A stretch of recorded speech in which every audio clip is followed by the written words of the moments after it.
Hi అండి, అందరూ ఎలా ఉన్నారు? బాగున్నారా? నేను కూడా చాలా బాగున్నాను. ఈరోజు ఈ వీడియో ఏంటి అంటే మనీ గురించి మాట్లాడదామని చెప్పి మనీని తీసుకొచ్చానమాట. ఈరోజు ఏం వీడియో రాయలేదు, సో కాబట్టి మీతో ఈ వీడియో పెడదామని చెప్పి అనిపించింది. సో అందుకే ఈ వీడియో చేస్తున్నాను. సో ఇప్పుడే మన ఛానల్ని చూస్తున్నారు అంటే లైక్ చేయండి, షేర్ చేయండి, సబ్స్క్రైబ్ చేసుకోండి. సోషల్ మీడియాని మనం ఎలా యూస్ చేసుకుంటున్నాము, ఇప్పుడు రీసెంట్గా జరుగుతుంది ఏంటి అంటే ఒక ఇద్దరు యూట్యూబర్స్ వచ్చేసి మనీ కోసమే గొడవ అనమాట. సో వాళ్ళకి ఎన్ని కోట్లున్నా ఎన్ని లక్షలున్నా మనీ గురించి ఆలోచిస్తున్నారు. సో మనీ అంత ఇంపార్టెంట్ అనేది మనకి ఇప్పటికైనా తెలిసి రావాలి. చాలామంది అవసరం ఉన్నా లేకపోయినా మాకు అవసరం అని చెప్పి లింకులు ఇచ్చి డబ్బులు అనేది తీసుకుంటూ ఉంటారు వాళ్ళ అవసరం కోసం. అది కూడా ఒక స్వార్థం అన్నమాట. సో కాబట్టి మన డబ్బుల్ని ఎవరికి ఇవ్వకండి. సో మనకంటూ సంపాదించడానికి మనం ఎంత కష్టపడుతున్నామో అనేది మనకు మాత్రమే తెలుస్తుంది. కాబట్టి డబ్బులు ఎవరికి ఇవ్వద్దు. ఎలాంటి వాళ్ళు ఇవ్వాలి? మీకు ఎలాంటి కష్టాలు లేవు, ఎలాంటి అప్పులు లేవు, మీకు డబ్బులు మిగిలిపోతుంది అన్నప్పుడు సాయం చేయండి. కానీ సో అభిమానంతోనో లేదంటే ఒక ఫ్రెండ్షిప్ చనువుతో కానీ ఎవరికి డబ్బులు అనేది ఇవ్వకండి. సో ఈ డబ్బులు మనం ఒకసారి మన చేతుల నుంచి జారిపోతే ఆ తర్వాత తిరిగి రావడం చాలా కష్టము. సో చాలామంది అనుకోవచ్చు సో మనీ కష్టపడితే సంపాదించవచ్చు అని.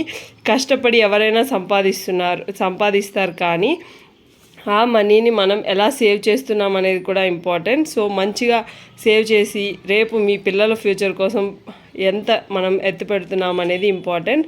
సో ప్రతి వాళ్ళు అనుకోవచ్చు మాకు ₹1,00,000 శాలరీ వస్తుంది, మాకేంటి దర్జాగా ఖర్చు పెట్టేస్తాము అని. సో మీరు లక్షైనా సంపాదించినా ఖర్చు పెట్టేస్తే లాస్ట్ మిగిలేది వచ్చేసి జీరోనే. సో మీరు కష్టపడుతున్నారు అంటే ఇప్పుడు మీరు సేవింగ్స్కి కూడా కొంచెం డబ్బులు అనేది ఎత్తి పెట్టాలి. సో కష్టం ఎవరైనా చేస్తారు, కానీ కష్టానికి తగినంత మీకు మీరు ఒక అమౌంట్ ఇచ్చుకోండి.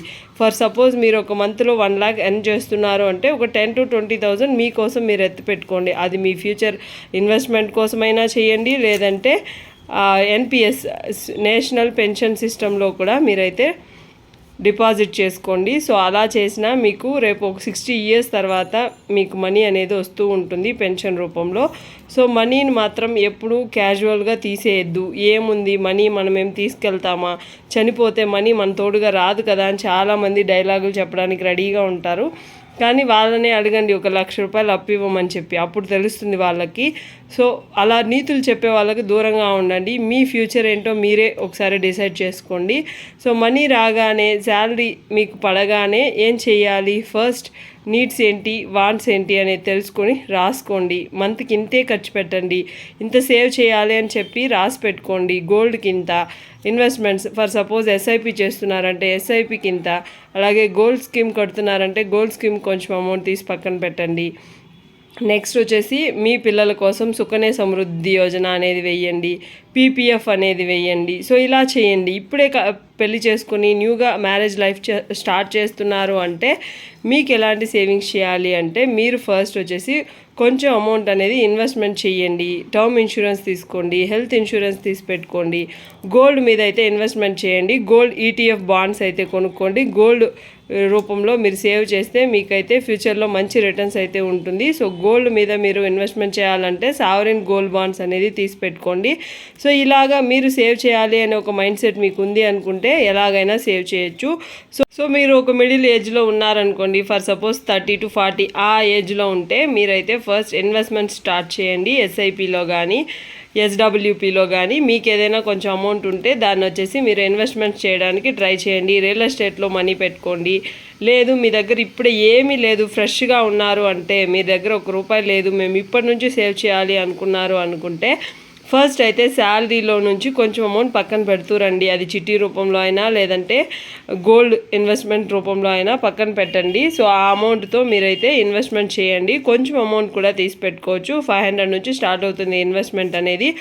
లక్షలు అయితే అవ్వదు కదా. సో కాబట్టి మీరు ఫస్ట్ ఇప్పుడే బిగినర్స్ అనుకుంటే 500 నుంచి స్టార్ట్ చేయండి. మీ పిల్లల భవిష్యత్తు కోసం కొంచెం అమౌంట్ అనేది సేవ్ చేస్తూ రండి.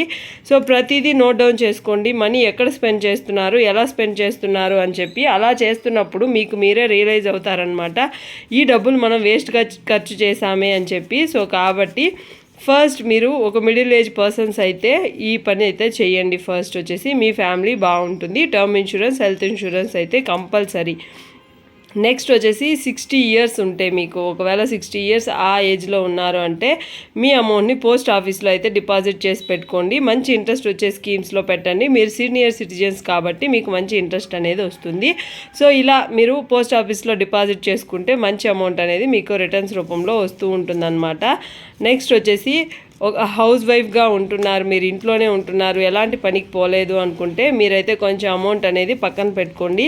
ఎందుకంటే రేపటి ఫ్యూచర్ కోసము. సో ఇప్పుడు ఫర్ సపోజ్ మీ ఆయన ఒక 10,000 ఇచ్చారనుకోండి, ఒక 7,000 ఖర్చు పెట్టి ఒక 3,000 పక్కన పెట్టుకోండి. అది ఎలా ఇన్వెస్ట్మెంట్ చేస్తారు? ఫర్ సపోజ్ గోల్డ్ రూపంలో చేస్తారా, లేదంటే మీరు ఏదైనా గోల్డ్ బాండ్స్, గోల్డ్ ఈటీఎఫ్స్ ఏమైనా కొనిపెట్టుకుంటారా అనేది మీ ఇష్టం.